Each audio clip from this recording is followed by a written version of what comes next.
Hello everyone, আসসালামু আলাইকুম। কেমন আছেন সবাই? আমিও আল্লাহর রহমতে অনেকটা ভালো।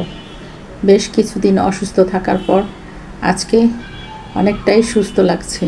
সুস্থতা যে কত বড় নিয়ামত, অসুস্থ হলেই সেটা টের পাওয়া যায়। তবে যাই হোক, আল্লাহর কাছে লাখো কোটি শুকরিয়া যে আল্লাহ আমাকে এত তাড়াতাড়ি সুস্থ করে দিয়েছেন। আমাকে দেখতে আত্মীয় আসছে, তাই মেহমানদের তো আর এই দুপুরবেলা না খাইয়ে বসে রাখতে পারবো না। তাই আমি চলে আসলাম রান্নাঘরে, রান্নার প্রস্তুতি নিলাম। আমার ঘরে যা ছিল তাই রান্না করতেছি।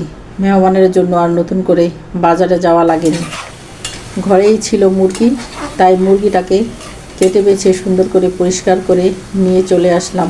এখানে অবশ্য আমার হাজব্যান্ডও আমাকে হেল্প করেছে।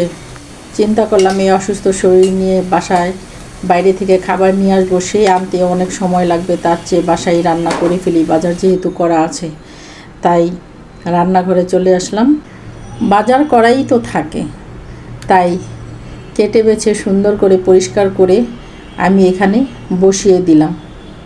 পিছন থেকে আমার হাজব্যান্ড অবশ্য আমাকে কাজে অনেক সহযোগিতা করতেছে, যেহেতু আমি অসুস্থ।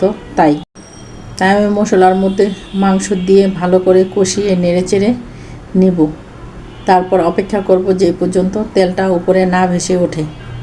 ওইদিকে ঘর অনেক অগোছালো, কারণ 3 দিন ছিলাম না বাসায়, তাই ঘরের অবস্থা একেবারে এলোমেলো। তাই এক পাশে রান্না চড়িয়ে আমি আবার অন্য পাশে 2 চুলায় রান্না বসিয়ে দিয়েছি। এক চুলায় ভাত বসিয়ে দিয়েছি, আরেক চুলায় এই তো মাংসটা কষিয়ে নিচ্ছি।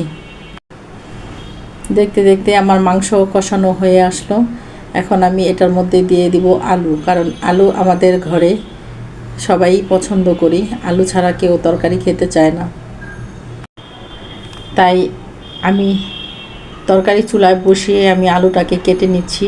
নিচেই বসে আলুটা কাটা হলে, ধোয়া হলে আমি দিয়ে দিব এর মধ্যে।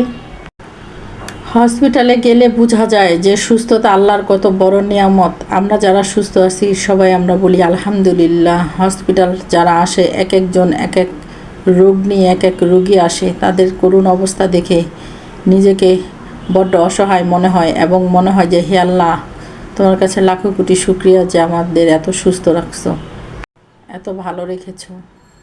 আমরা একটু জ্বর, কাশি, সর্দি হলে আমরা মনে করি যে এই বুঝি আমরা শেষ। অথচ আমাদের চেয়ে অনেক কঠিন কঠিন রোগ নিয়ে মানুষ বছরের পর বছর জীবনযাপন করছে। আল্লাহ ওই সকল রোগীদেরও শেফা দান করুক, আল্লাহ তাদেরকে সুস্থ করুক। এই তো দেখতে দেখতে আমার আলুও কাটা হয়ে গেল। আমি ধুয়ে এখানে আলুটাকে দিয়ে দিলাম। আলুটা এখন ভালো করে কষিয়ে নেব। কষিয়ে নেওয়ার পরে পানি দিয়ে দিব।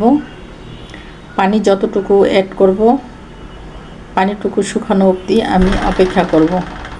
এই তো দেখতে দেখতে আমার রান্না প্রায় শেষ।